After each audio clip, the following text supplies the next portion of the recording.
Have you ever thought about, like, what makes some people just totally skyrocket to the top, Hmm. while others just seem to struggle? Yeah. You know what I mean? And it's funny because in your research, you've been looking into these stories of people who found fame almost overnight, Mm-hmm. but then it kind of seemed like they lost it all. Right. So we're going to do a deep dive into this whole idea of success Okay. and look at those different paths people take Yeah. and what really makes success last. You know what I mean? Yeah. Yeah, totally. And it's so easy to just think about those overnight successes, Yeah. like those people who go viral, Yeah. and just think like, oh man, that's the dream.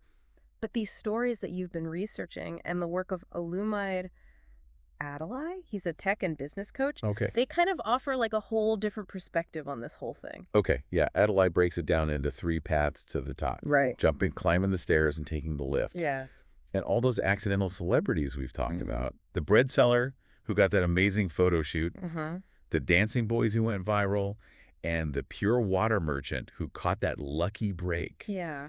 They all kind of seem to fit into that jumping category, don't they? Yeah, they did. They just kind of landed right at the top, Yeah. seemingly out of nowhere. Right. But as you mentioned, things definitely changed for them. They did. The bread seller, she had to deal with betrayal. Right. The boys got deported. Yeah. And the pure water merchant really sadly ended up losing everything. It's just wild. It makes you Mhm. think about, like, why couldn't they hold on to that success? Right.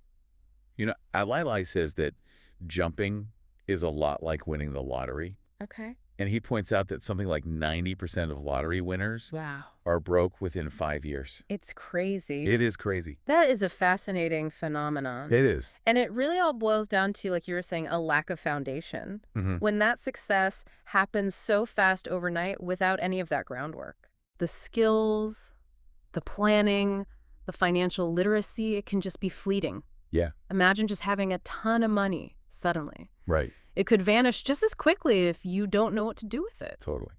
So how does that compare to Adelaide's idea of climbing the stairs? So climbing the stairs is all about effort and intention. Okay. You're building a solid base.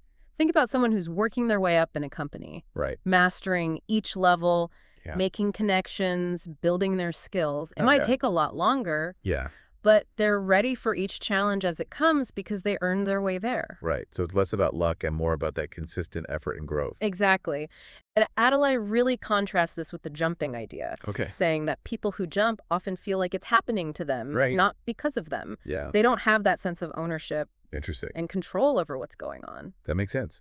And that could lead to a lack of resilience when things get tough. Oh, for sure. Because even when you're climbing the stairs, there are going to be obstacles. Right. But when you've put in the work, you're more likely to just see those setbacks as like challenges to overcome, Right. not a reason to give up entirely. Yeah, I get it.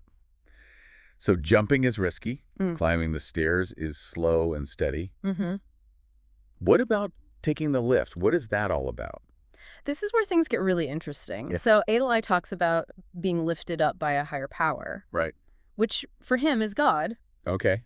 But you can think about this in broader terms, too. Right. To be a mentor, seeing your potential and guiding you, or having a strong network that opens doors for you, Right. or even just like a really strong belief system that gives you strength and purpose. He uses the example of King David, right? He does. Even though David was chosen by God, he still had tons of challenges Absolutely. and had to prove himself. Yeah, taking the lift doesn't mean it's a free ride. Right. It's about recognizing and using the opportunities that come your way. Even if they come from unexpected places, it's about having the wisdom to seek out guidance Uh-huh. and the humility to accept it. So if we go back to those accidental celebrities, Yeah. could a lift, like a mentor or a supportive community, have helped them handle that sudden fame and make it last? Absolutely.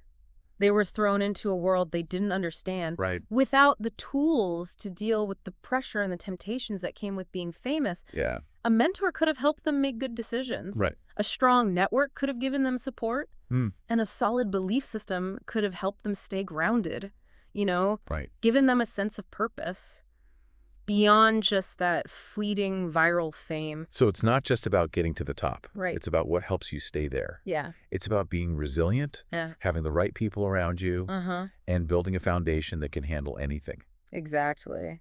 And as you think about your own journey, Think about how you can cultivate your own lift. Mhm. Who can you learn from? What communities can support you and give you guidance? Yeah, And what beliefs or values can help you stay focused and strong as you work towards success? that's a great point to end on. Yeah.